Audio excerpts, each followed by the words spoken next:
देख रहे हैं तुरंत टाइम्स। अभी हम मथुरा के पुण्य भूमि पे हैं, जहाँ पे हमारे बीच में राजेश जी हैं, जो मेमोरी के बारे में बताया जाता है कि स्पेशलिस्ट हैं। ये कोई भी चीज़ देखते हैं या सुनते हैं, उसको कैसे दिल दिमाग पे लंबे समय तक कैसे करते हैं, इनसे जानते हैं। भाई साहब नमस्कार।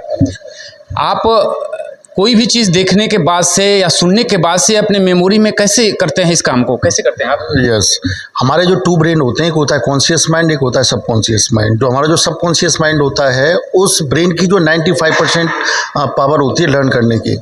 स्टूडेंट अभी तक अपने दिमाग को लॉजिकली तरीके से यूज़ करते हैं, रट्टा मार के, और जब रट्टा मार के किसी भी चीज़ को करते हैं तो वो लॉन्ग टाइम तक जो है इन्फॉर्मेशन को माइंड में स्टोर नहीं कर पाते हैं। तो हमारा जो राइट ब्रेन होता है, तो राइट ब्रेन में जब हम कोई भी इमेज देखते हैं तो इस इमेज के थ्रू हम किसी भी इन्फॉर्मेशन को माइंड के अंदर स्टोर कर लेते हैं, तो रटने की ज़रूरत नहीं पड़ती है।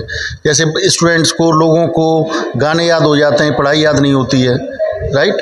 तो जो गाने और मूवी याद हो जाती है, तो वो अपना जो है पिक्चर बना के कैसे माइंड में स्टोर करना है, तो उस टेक्निक को मैं स्टूडेंट्स को सिखाता हूँ। कुछ लोगों की यह धारणा है कि हमें जो याद नहीं होता है तो कोई बीमारी होती है हमारे अंदर। हाँ, नहीं, बीमारी नहीं होती। हमारे दिमाग जो है, हमारे दिमाग में बहुत सारे न्यूरॉन्स होते हैं। उन न्यूरॉन्स को जब वो एक्टिव नहीं करते हैं तो उनको ये लगता है कि हमारे अंदर बीमारी है।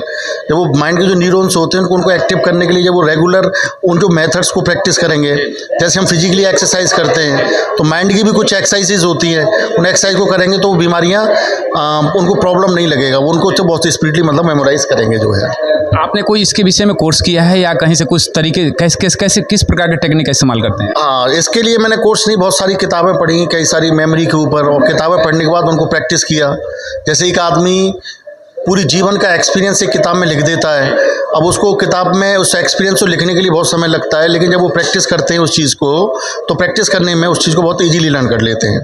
इसका शोध कैसे आपने किया होगा? जैसे कि अध्ययन करने के बाद से बहुत सारी चीज़ें आपने अंदर या उपज की कि इसको हम शोध करें। जैसे कोई भी वैज्ञानिक होता है तो उसकी एक प्रयोगशाला होती है, वो जा करके वहाँ पे प्रयोग करता है, अगर कुछ उसमें फॉल्ट होता है तो फिर सुधार करता है, बहुत लंबा समय लगता है। कैसे शोध किया आपने इस पर?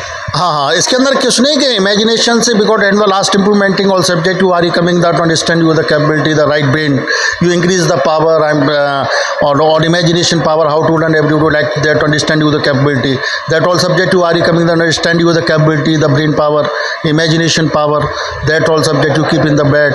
तो जिस तरीके से जो किताबें पढ़ने के बाद उसको जो शोध किया है, जब बच्चों को देखा इस तरीके से एक्सपेरिमेंट हुआ, हर मेथड पर जब मैंने उस चीज़ को देखा कि मेथड कितना अच्छा कारगर हो रहा है बच्चों के लिए, तो वो फिर हम उसी मेथड को प्रैक्टिस करते हुए फिर हर मेथड पर मुझे बिलीव होने लगा कि ये मेथड तो बहुत इफेक्टिव है, तो वो शोध फिर अपने आप ही होता चला गया। अगर पढ़ने वाले बच्चों को यह टेक्निक मिल जाए तो कितना कामगार होगा? हाँ, बच्चों को अगर ये सारी टेक्निक्स मिल जाए तो बच्चा अगर